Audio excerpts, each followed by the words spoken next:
Shalom Alaikum, salam damai dalam nama Tuhan kita Yesus Kristus.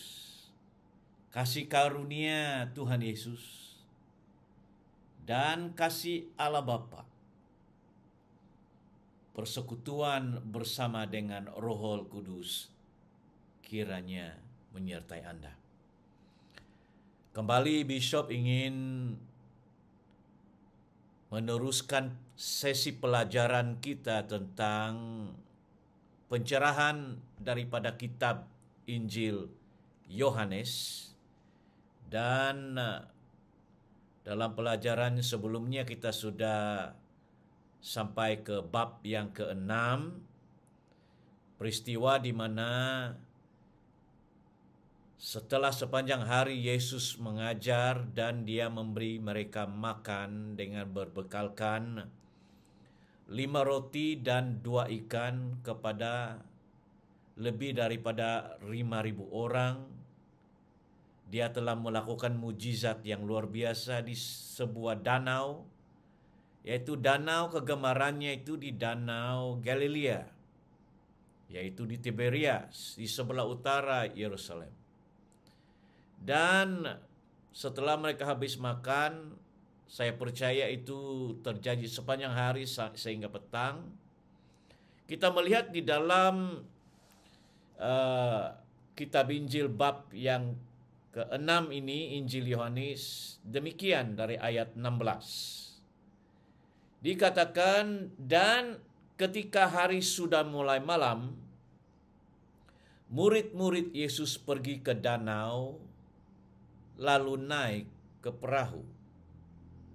Nah, harus kamu tahu murid-murid Tuhan Yesus itu kebanyakannya adalah merupakan pelayar-pelayar yang biasa menangkap ikan sebagai perusahaan atau bisnis atau perniagaan mereka. Kebanyakan daripada mereka terutamanya keluarga Zabidi, di mana anak Zabidi yaitu Yohanes dan juga Yakobus, teman seperti Petrus, Simon Petrus dan Andreas, sebelum menjadi pengikut Kristus. Mereka sebenarnya berniaga sebagai nelayan ikan, dan bukan setakat nelayan ikan, penjala ikan untuk keperluan keluarga, tetapi menjadi satu perniagaan mereka sebelum menjadi pengikut Kristus. So, mereka ada ramai pekerja, perusahaan, bisnis lah begitu ya. Setelah Yesus memanggil mereka menjadi penjala manusia dan menjadi 4 daripada rasul Tuhan dari 12 yang dipilihnya, Yesus tidak terus membawa mereka ke tempat lain, tetapi kembali ke daerah yang sama, yaitu di Galilea, di kolam atau di danau atau di tasik Galilea, yaitu Tiberias itu. Dan dikatakan dalam ayat 16, ketika hari sudah malam, murid-murid Yesus pergi ke danau. Mereka naik ke perahu dan menyeberang ke Kapernaum, sebab Laut Galilea atau Galilean Sea itu sangat luas, sangat besar. Jadi, satu daripada cara mereka untuk menyeberang ke sebuah kampung atau daerah lain adalah melalui perahu. Tidak payah berjalan kaki. Dan mereka adalah para nelayan dan pekerja yang berpengalaman untuk mengayuh perahu untuk mengangkut menjadi pengangkutan. Jadi kita lihat di sini bahwa murid-murid Yesus yang saya andaikan 12 orang kesemuanya, mereka menyeberang dan mereka pergi ke daerah yang dipanggil Kapernaum. Tetapi Yesus tidak beserta dengan mereka. Menurut laporan dari kitab-kitab yang lain seperti Markus dan Matius, dikatakan bahwa Yesus naik ke gunung sendirian untuk pergi berdoa. Dan bahkan dia menyuruh murid dia pergi dahulu. Memang rencana mereka mau menyeberang Tasik ini, mau menuju ke Kapernaum. Kapernaum adalah satu daerah di seberang danau ini, tetapi Yesus memang menyuruh mereka duluan. Apakah dalam perbincangan itu Yesus mengatakan nanti saya ikut dari belakang, begitu kan? So, murid-murid Tuhan itu setia kepada rabi mereka, dan mereka memang naik perahu tanpa Yesus mereka jalan. Mungkin Yesus katakan, nanti saya akan ikut kamu. So, di sini kita lihat ayat 17, mereka menyeberang dan hari sudah gelap. Gelap. Malam. Dan mereka dapati bahwa meskipun Yesus sudah memberitahu dia akan menyusul, tapi Yesus belum juga datang-datang. Ayat 18, sedang laut itu mula bergelora kena angin kencangnya. Tasik ini dikelilingi oleh Gunung Ganang, dan bila ada angin ya dari utara ke dari selatan memasuki Tasik ini, ataupun danau, dikatakan danau, sebenarnya adalah Tasik yang besar atau kolam yang mega begitu. Maka dia bukan hanya kecil kolam begitu, memang besar sekali, ya. Danau, itulah dikatakan danau yang dikelilingi oleh Gunung Ganang. Dan laut mula bergelora karena angin yang begitu kuat dan kencang, dan kalau tidak berhati-hati dan kamu tidak mempunyai pengalaman mengayuh perahu, akan menerima musibah. Sebab bila dia angin kencang itu memang laut itu akan bergelora, ya, dan itu boleh menenggelamkan, boleh membuatkan perahu itu terbalik kena hentaman laut atau air dalam Tasik itu sangat kuat dan deras. Jadi ayat 19 dikatakan mereka mendayung, angin kencang, amat kencang, angin yang kuat ya. Sehingga mereka dalam ayat 19 dikatakan sesudah mereka mendayung kira-kira 2-3 mil jauhnya. Di sini dalam bahasa Inggris, so when they had rowed about 5 or 20 or 30 furlongs, itu bahasa Inggris yang jauh. Tapi ini lebih kurang 3 miles, 3 batu dalam bahasa kita. Lebih kurang 2 atau 3 batu daripada tempat mereka mula menyeberang. Berarti saya andaikan mereka itu sudah hampir di pertengahan, di tengah-tengah Tasik ini. Bayangkan Anda di tengah-tengah Tasik, angin kencang dan laut bergelora, dan memang kuat sekali. Sepertinya mereka berada dalam keadaan yang bahaya. Sebab berada di tengah-tengah, dan laut Tiberias ini memang dalam.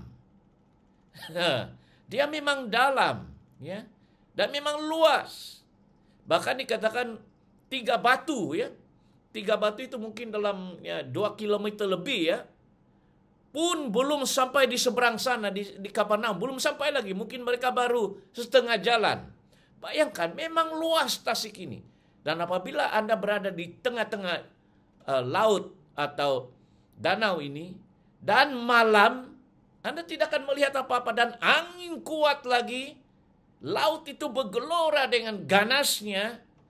Saudara dapat bayangkan, mereka mulai mendayung.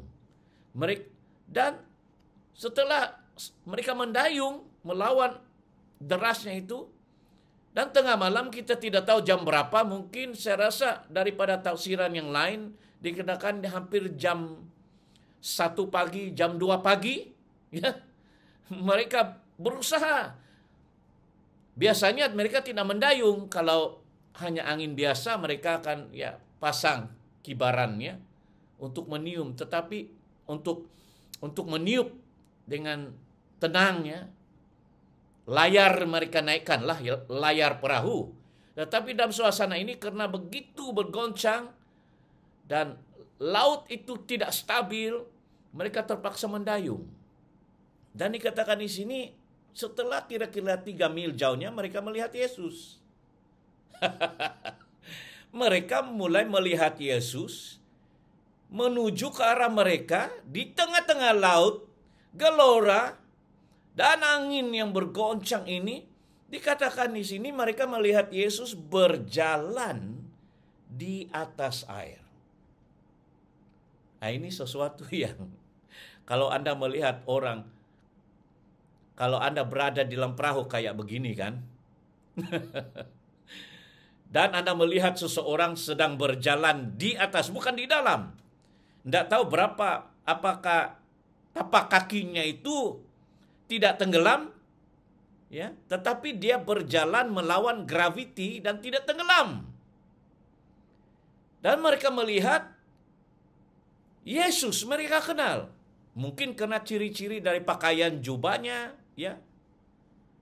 Kadang itu dia pakai pakaian jubah putih, mungkin ada selendang, tapi memang dia kenal itu Yesus. Dia berjalan di atas air, gelora gelombang laut itu menuju ke atas mereka, mendekati perahu. Nah, sesiapa saja kalau Anda melihat begitu kan, mesti Anda takut. Siapa? Bagaimana? Tapi mereka kenal Yesus ini, tapi dia berjalan di dalam, bagi saya itu adalah kuasa Roh Kudus. Sebab dia melawan hukum fisik yang orang tidak boleh berjalan di atas air. Itu memang ada kuasa yang menarik dia keluar dari air sehingga air tidak boleh menenggelamkan dia. Itu memang supernatural power. Ya. Tidak ada di dalam sejarah kecuali ahli magik lah, magician, yang dinyatakan seseorang itu boleh berjalan di atas. Mungkin tapak kakinya itu di atas air dan tidak pandai tenggelam. Ya, ini bukan cerita dicipta reka-reka, sebab bukan hanya Yohanes mencatat demikian, tetapi Injil lain seperti Markus, Lukas pun menceritakan benda yang sama. Jadi kalau ada 2 dan lebih dari 2 saksi menyaksikan itu memang kisah kejadian, bukan 2 orang atau 3 orang susah bersepakat. Tetapi dalam hal ini mereka sepakat menulis kitab Injil Matius, Markus, Lukas, dan Yohanes. Yesus sedang berjalan di atas air. Bagaimana, Bishop? Orang manusia biasa ini. Karena Yesus memang manusia biasa, tetapi dia penuh dengan Roh Kudus. Dan kuasa Roh Kudus itulah yang memungkinkan dia melawan hukum fisik.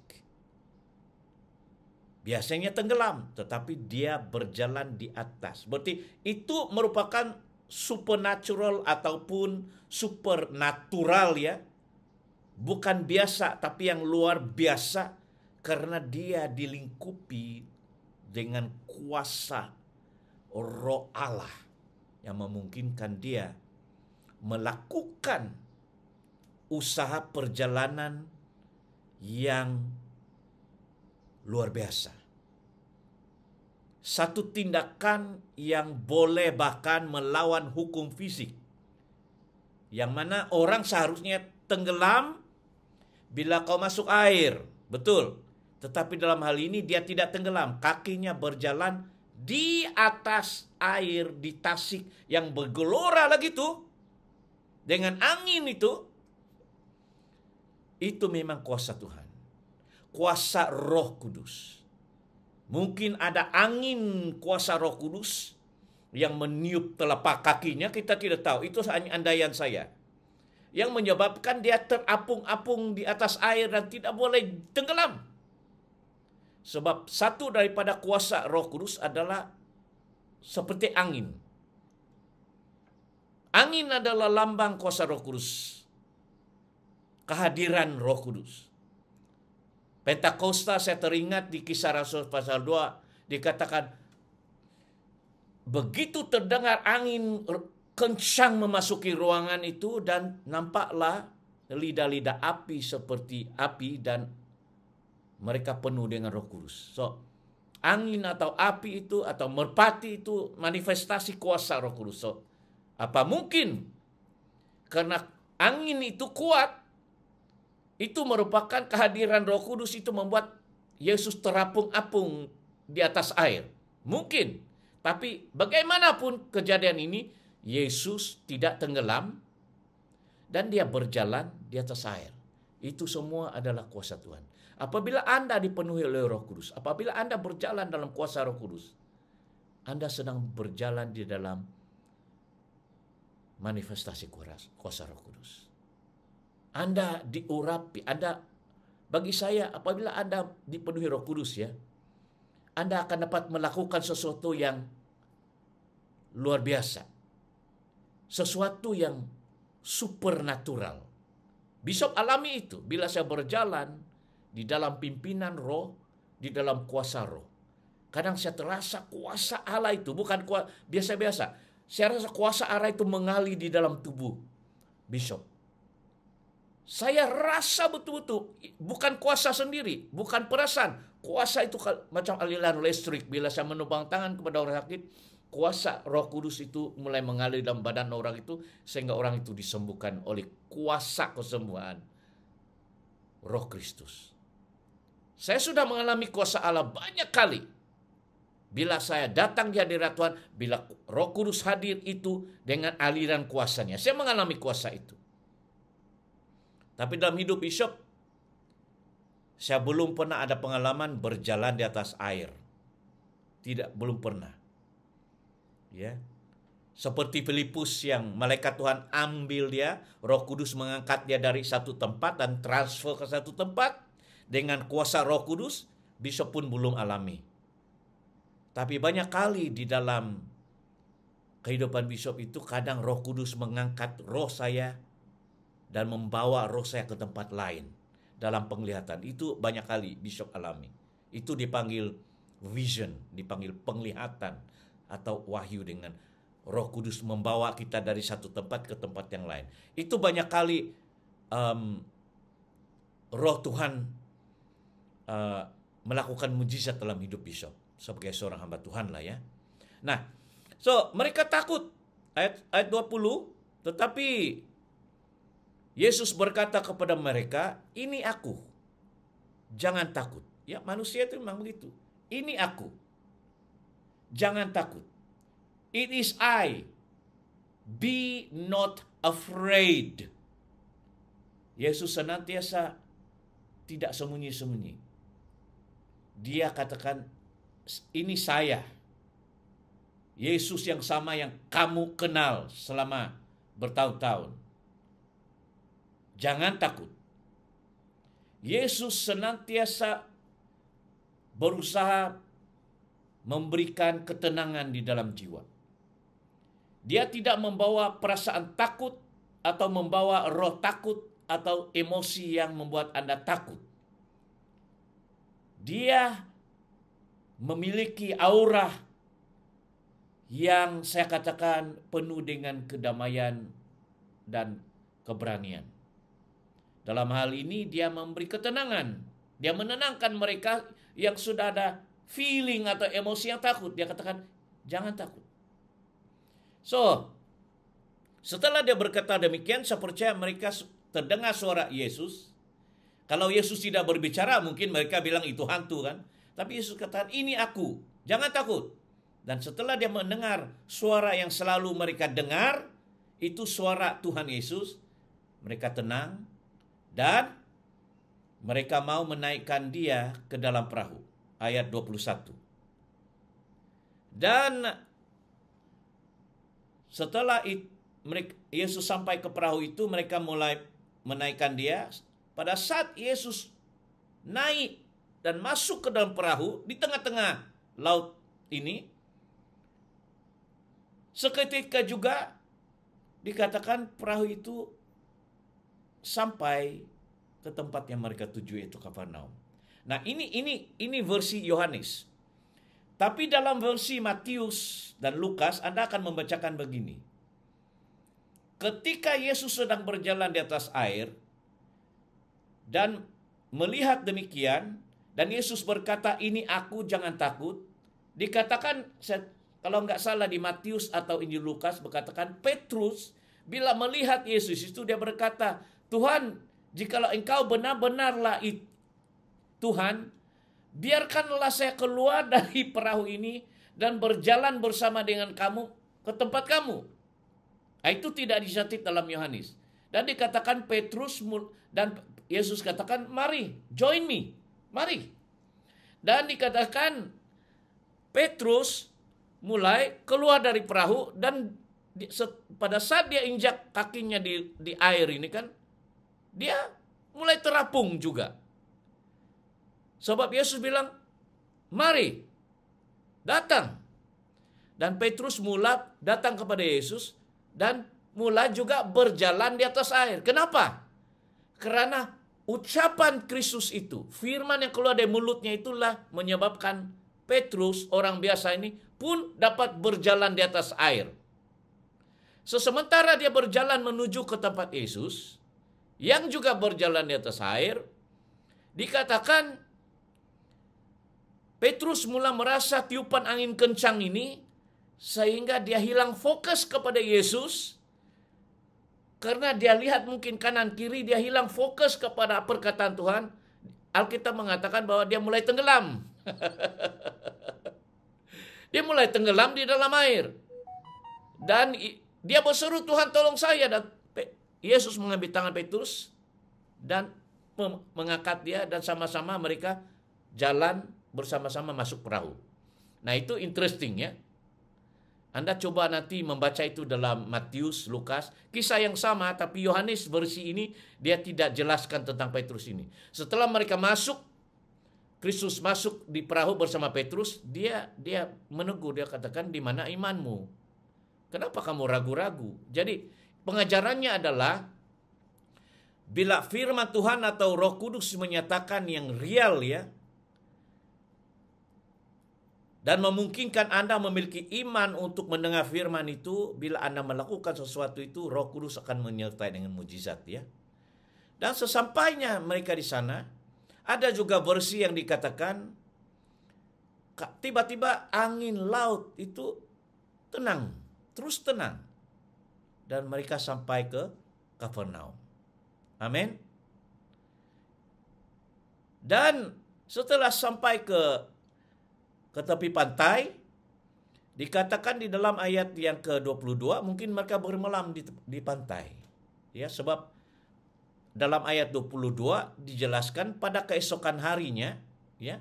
Berarti saya rasa bila mereka sampai ke pantai, mereka rehat di pantai sampai siang. Dan ayat 22 dikatakan keesokan harinya orang banyak yang masih tinggal di seberang melihat bahwa di situ tidak ada perahu selain daripada yang satu tadi, dan bahwa Yesus tidak turut naik ke perahu itu bersama-sama dengan murid-muridnya, dan bahwa murid-muridnya saja yang berangkat.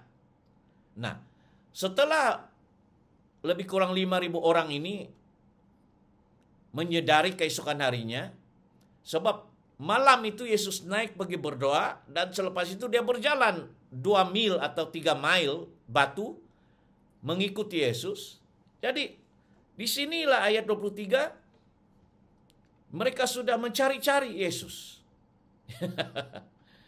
Padahal Yesus sudah berada di Kapernaum, di seberang sana. Ayat 23 dikatakan, tetapi sementara itu beberapa perahu lain datang dari Tiberias, dekat tempat mereka makan roti, sesudah Tuhan mengucap syukur. Dan ayat 24, ketika orang banyak melihat bahwa Yesus tidak ada di situ, murid-muridnya juga tidak, mereka naik ke perahu-perahu itu lalu berangkat ke Kapernaum pergi mencari Yesus. Orang mau mengikuti Yesus karena mendapat makanan yang secukupnya. Dan mereka mau tercari-cari. Kalau orang itu dapat menyembuhkan, mengusir setan, membangkitkan orang mati, memberi makan, apalagi yang kau perlukan? Dia adalah seorang yang menjawab segala persoalan. Kelaparan, mujizat. Jadi orang memang tertumpu di situ. Dan ini bukan olok-olok buatan ya. Memang Yesus dipenuhi dengan kuasa Allah itu, dengan Roh Kudus untuk melakukan mujizat. Jadi ini yang menarik mereka, perbuatan-perbuatan dan tanda-tanda mujizat ini yang macam magnet ya, yang menarik ramai orang datang. Orang buta boleh melihat, orang bisu boleh bercakap, orang tuli boleh mendengar, yang dirasuk setan dilepaskan, ya.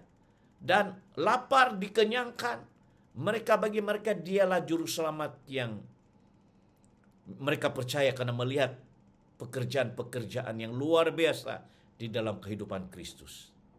So, ayat 25, ketika orang banyak menemukan Yesus di seberang laut, mereka ikut, naik perahu ikut, dan menemukan Yesus di Kafarnaum.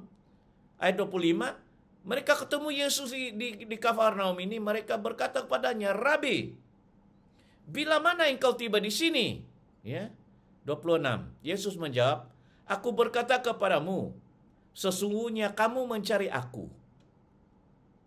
Kamu mencari aku bukan karena kamu telah melihat tanda-tanda, ya, melainkan karena kamu telah makan roti itu dan kamu kenyang. Di sini Yesus ingin memberitahu mereka bahwa kalau engkau melihat tanda-tanda ini,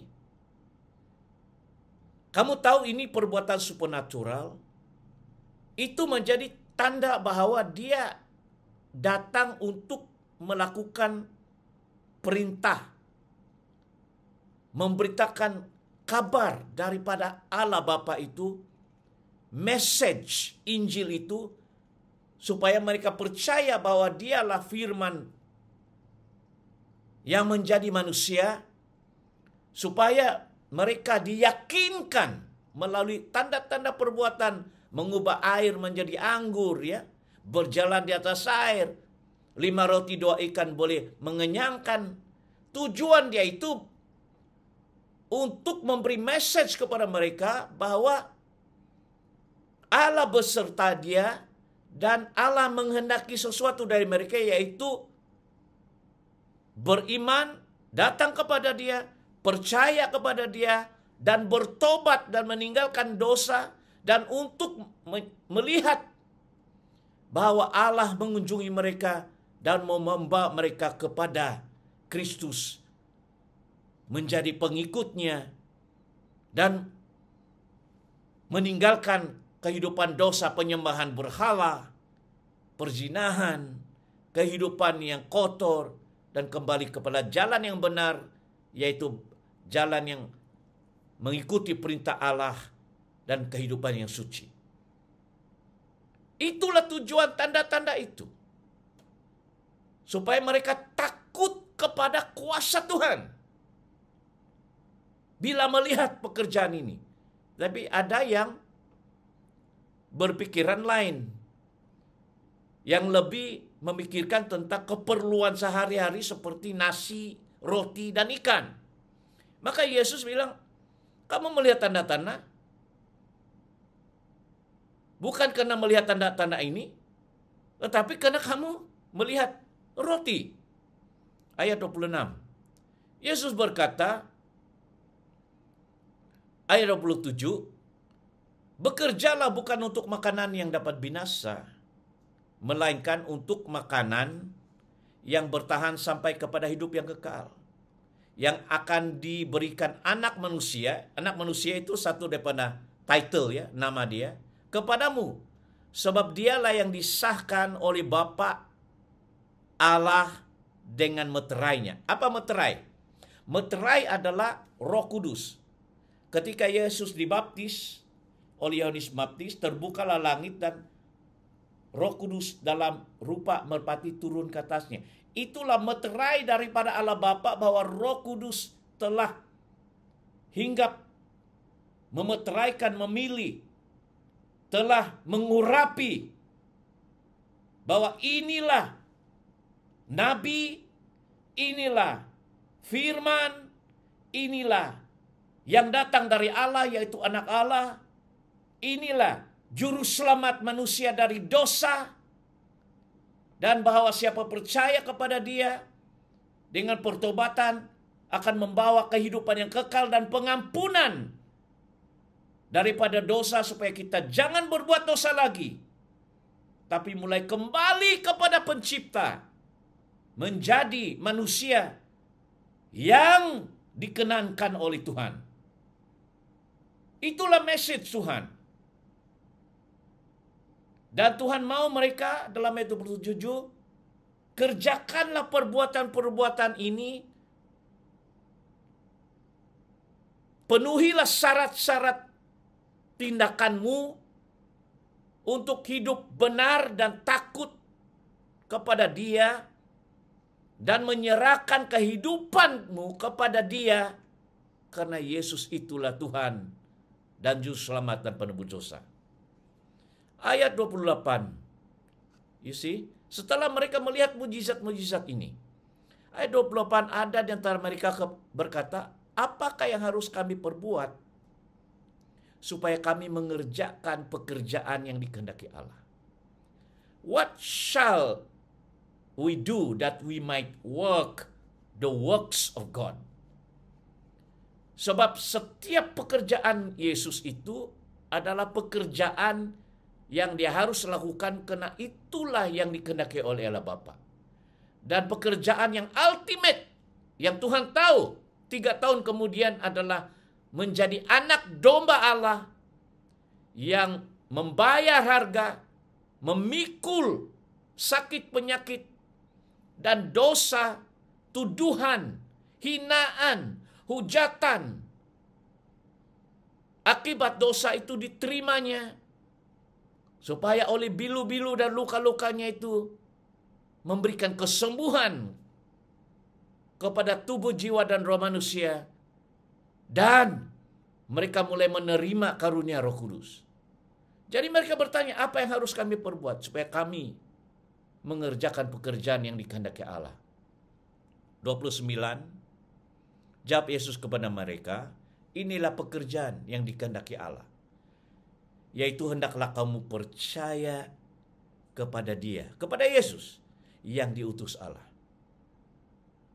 Jadi kita diberikan kesempatan untuk menyerahkan seluruh kepercayaan, keyakinan kepada satu orang, satu Tuhan, yaitu Yesus Kristus dari Nazaret.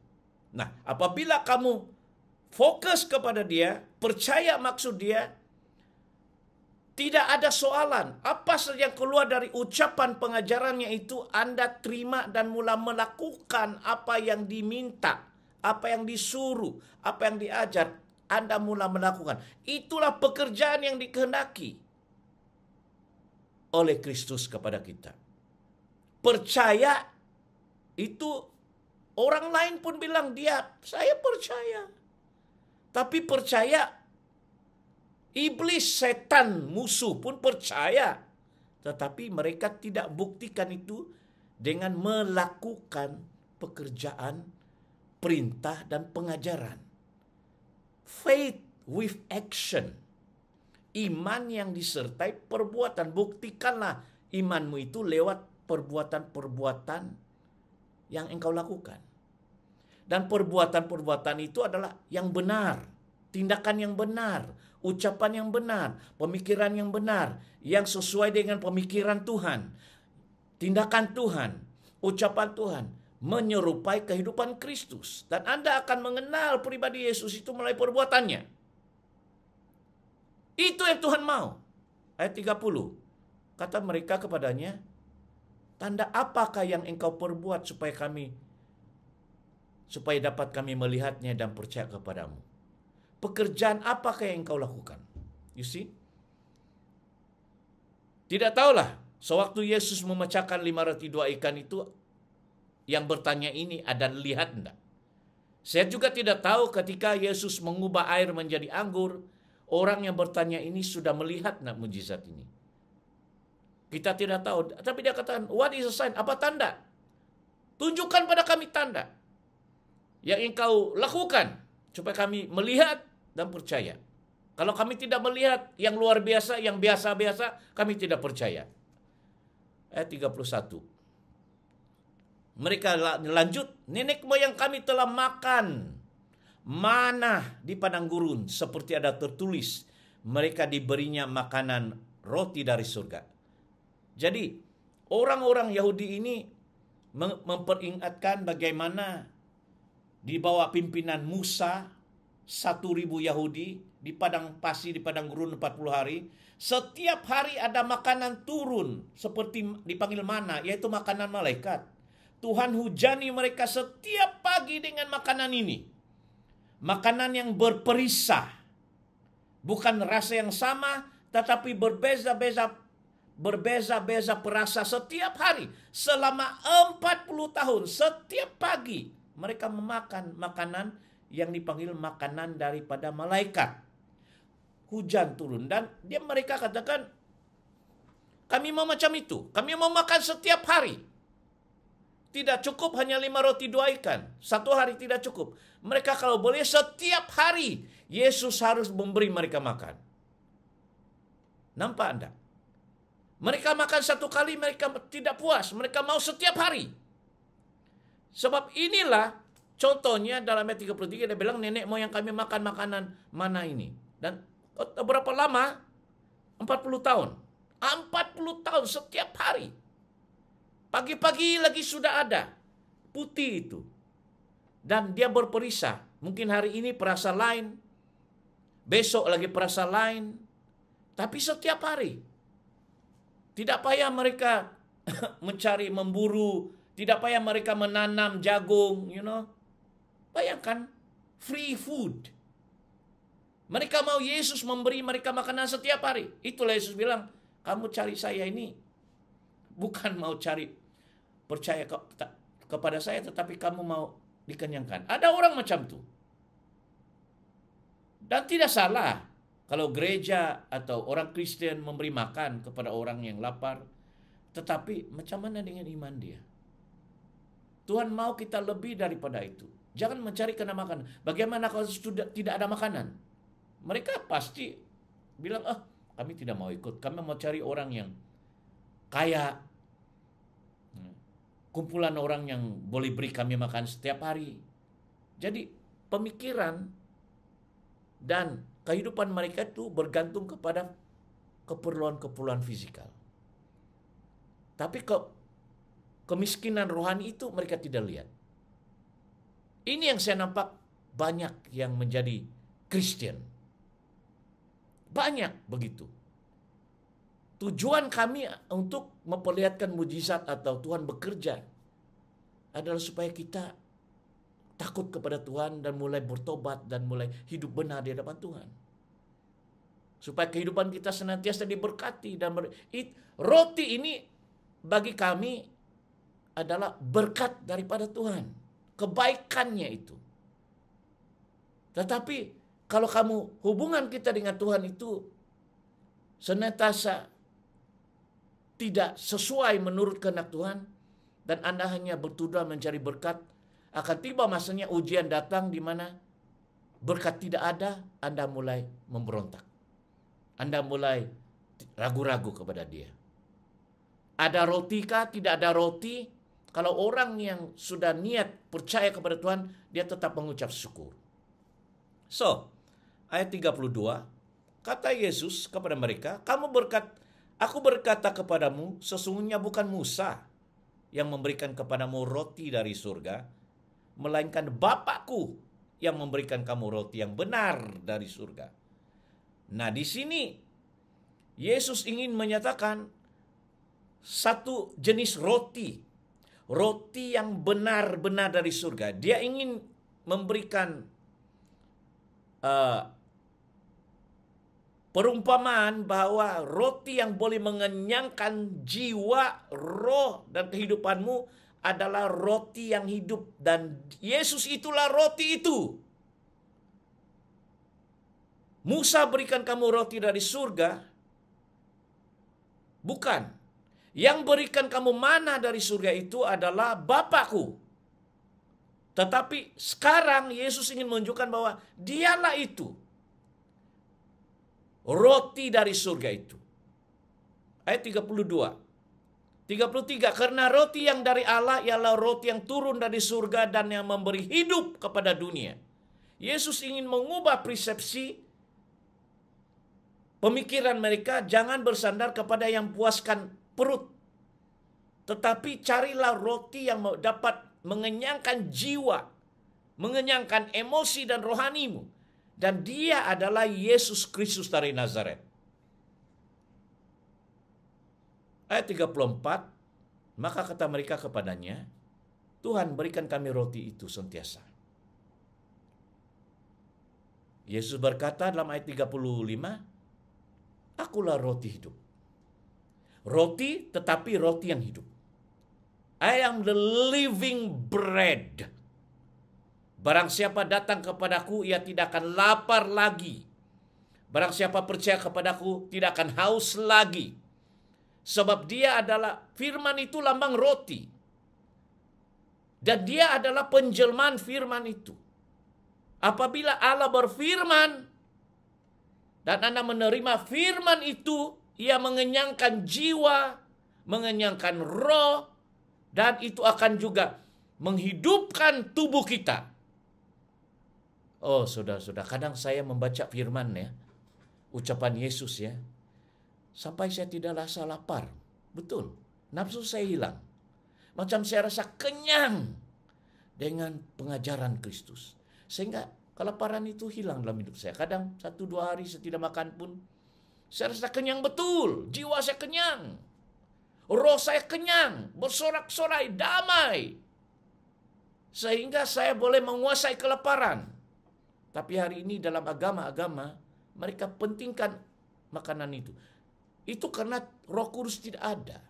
Tapi bila Allah itu berfirman, itu mengenyangkan kita. Kenapa Yesus boleh berpuasa, tidak makan minum selama 40 hari? Saya tidak dapat lakukan. Paling saya pernah berpuasa tidak minum, tidak makan 1 minggu, 10 hari. Tapi bila saya dapat lakukan itu 2 minggu, karena saya membaca Alkitab, pengajaran Yesus itu mengenyangkan jiwa saya. Dan itu boleh mengubah hidup kita. Ya.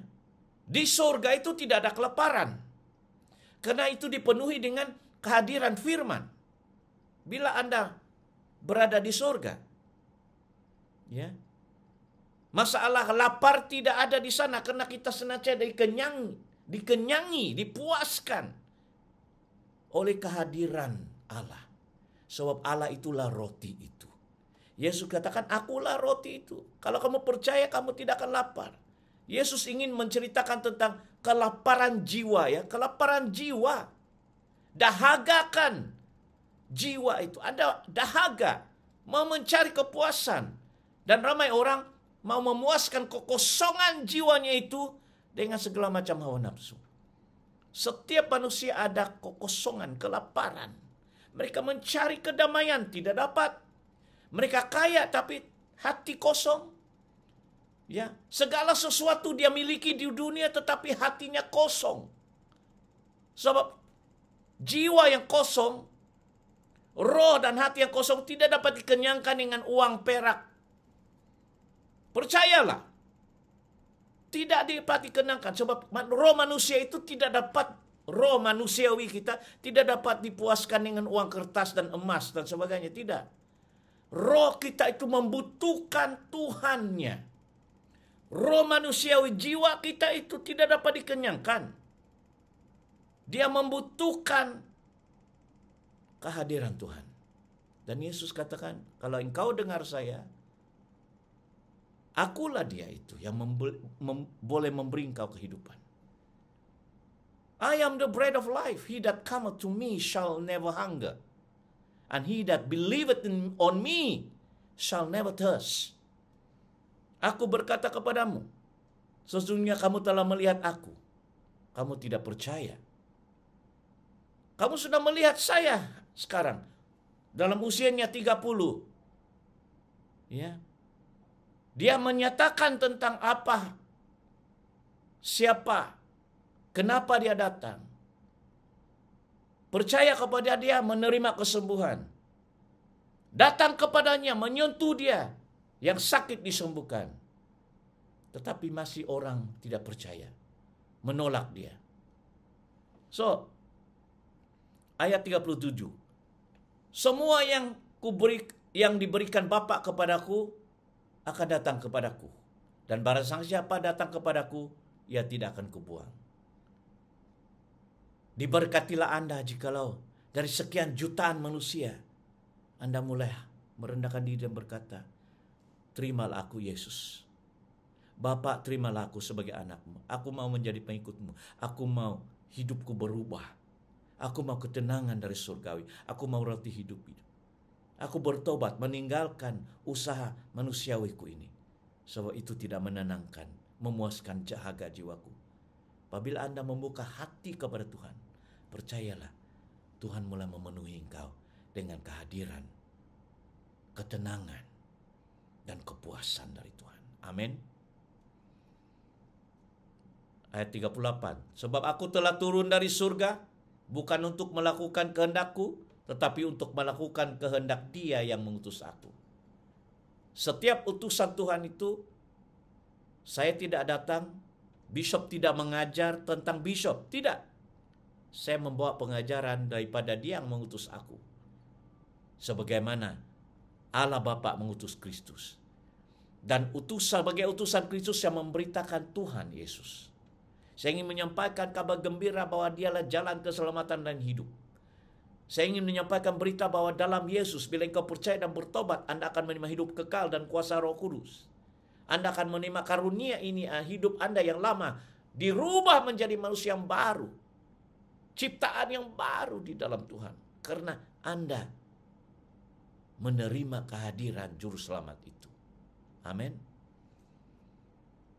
Ayat 39. Dan inilah kehendaknya Dia yang telah mengutus aku, supaya dari semua orang yang diberikannya kepadaku, jangan ada yang hilang, tetapi supaya kubangkitkan pada akhir zaman.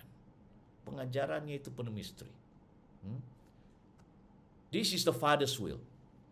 Bila Anda datang kepada Yesus berkata, Tuhan, Engkaulah Tuhan Juru Selamatku, Tuhan Yesus. Bapa, saya percaya Dialah itu Juru Selamatku. Tuhan, selamatkan saya. Ubahlah hidup. Aku mau berubah, Tuhan. Tuhan akan ubah. Dan Anda mulai mengikuti Dia. Dan Tuhan akan turunkan kemahakuasaannya, kasih karunia-Nya, berkat-Nya, perlindungannya dalam kehidupan Anda. Anda menjadi manusia yang dikuasai, dipimpin oleh Tuhan. 40 tahun yang dulu, saya menyerahkan hidup saya kepada Tuhan Yesus. Dan saya katakan, Bapa di surga, saya mau menjadi pengikut Kristus. Jadilah menurut kehendak-Mu dalam hidupku. Biarlah rencana-Mu terjadi dalam hidupku. Dan saya telah mengikuti perjalanan hidup ini selama 40 tahun. Dan saya bersyukur karena menjadi hamba-Nya, saya menjadi seorang manusia yang baru, yang diberkati, diberi kesehatan, dan hidup dalam aman dan tentram. Dan saya mengetahui apa yang saya perlu lakukan sebagai pengikut Kristus sampai hari ini. Amin.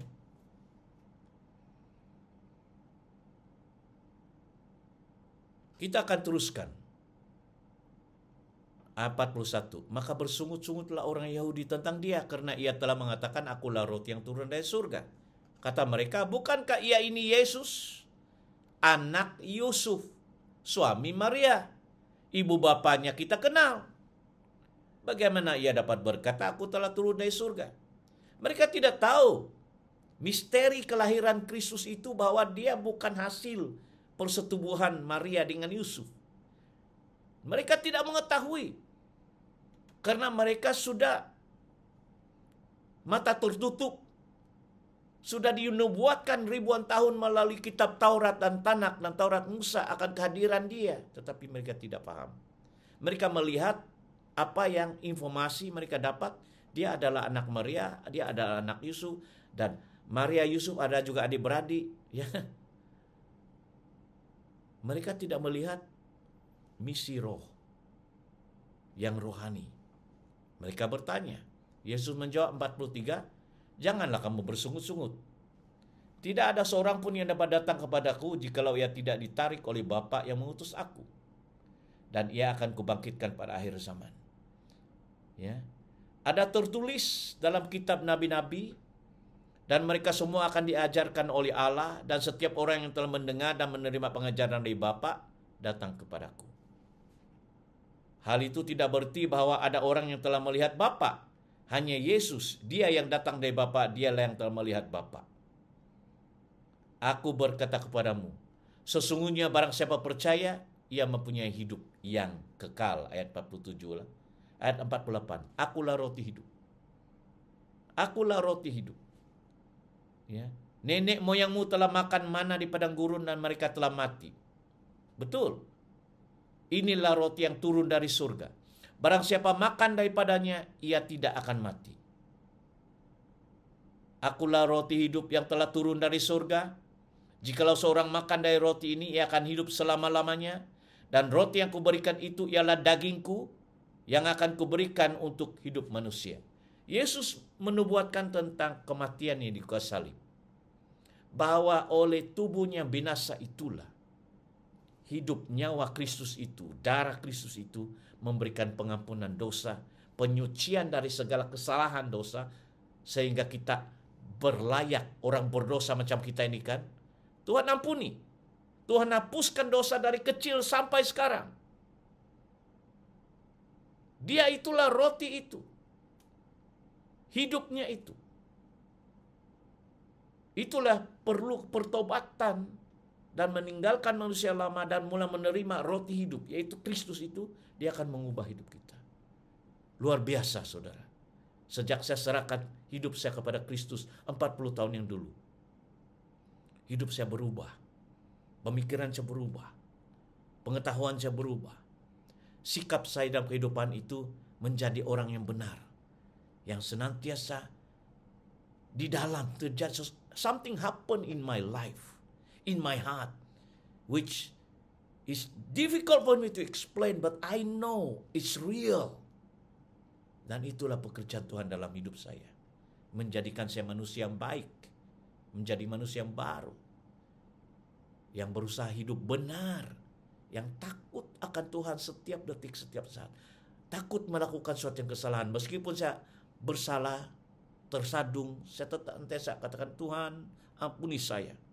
Saya tidak mau hidup melakukan perbuatan yang jahat. Aku mau melakukan perbuatan yang baik. Aku mau menjadi pendamai. Aku mau menjadi seorang yang mengampuni. Tapi aku mau bertahan dalam kebenaran. Dan membela orang yang salah, yang bersalah. Membela orang yang lemah. Membela orang yang dianiayai. Kalau boleh Tuhan berkatilah hidup saya untuk menolong orang lain. Bukan hanya jasmani tetapi dalam kerohanian. Amin. Saya berdoa semoga Anda tenang menerima pelajaran-pengajaran ini. Kita akan sambung kembali di bab yang lain. Amin.